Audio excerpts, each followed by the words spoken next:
بسم اللہ الرحمن الرحیم۔ السلام علیکم دوستو، اللہ تعالیٰ نے اپنے بندوں کے لیے ایسی ایسی نشانیاں چھوڑی ہیں کہ ایک بار انسان دنگ رہ جاتا ہے، اور پھر یہ نشانیاں آہستہ آہستہ ٹائم کے ساتھ ساتھ لوگوں کے سامنے عیاں ہوتی رہتی ہیں۔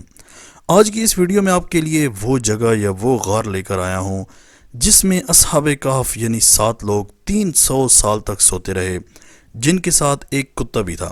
دوستو، آخر یہ غار کہاں پر واقع ہے اور اس زمانے میں کیسی دکھتی ہے، اور آخر کیوں وہ لوگ اتنے 100 سال تک سوتے رہے؟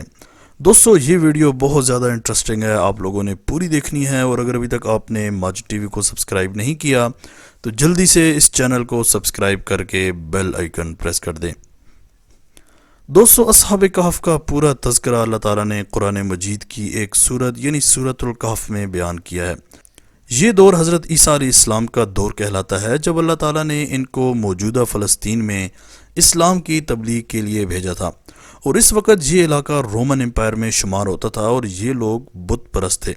یہاں تک کہ یہاں کا بادشاہ بھی یہودی تھا جو کہ رومن حکومت کا غلام تھا۔ جب حضرت عیسیٰ علیہ السلام نے یہاں پر تبلیغ کا کام شروع کیا تو وہاں کے رومی لوگ آپ کے مخالف ہو گئے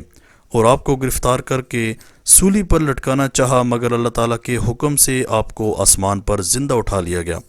اس واقعے کے کچھ ہی عرصے بعد یہودی لوگوں نے رومی حکومت کے خلاف بغاوت شروع کر دی، اور اس کے رد عمل میں رومی بادشاہ نے یروشلم اور فلسطین پر حملہ کر کے اسے مکمل تباہ کر ڈالا، جس میں بیت المقدس بھی شامل تھا، اور اس صورت میں زیادہ تر یہودیوں کا قتل کر ڈالا گیا، اور جو کچھ بچ گئے وہ بھاگنے پر مجبور ہو گئے۔ اب صرف چند عیسائی وہاں پر یعنی فلسطین میں رہ گئے تھے جنہوں نے حضرت عیسیٰ علیہ السلام پر ایمان لایا تھا اور ان کے ماننے والے تھے۔ دوستو، اس زمانہ میں تقیانوسی نامی بادشاہ کی حکومت تھی جو کہ رومی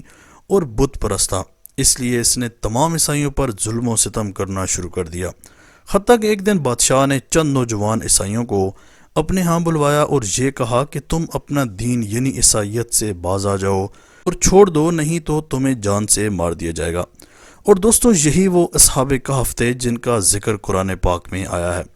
جب انہوں نے یہ دھمکی سنی تو بے حد پریشان ہو گئے، کیونکہ یہ اس وقت اس بادشاہ کا مقابلہ نہیں کر سکتے تھے، لہٰذا انہوں نے فلسطین چھوڑ کر کہیں بھاگ جانے کا فیصلہ کیا، اور اللہ تعالیٰ پر بھروسہ کر کے شہر سے باہر نکل گئے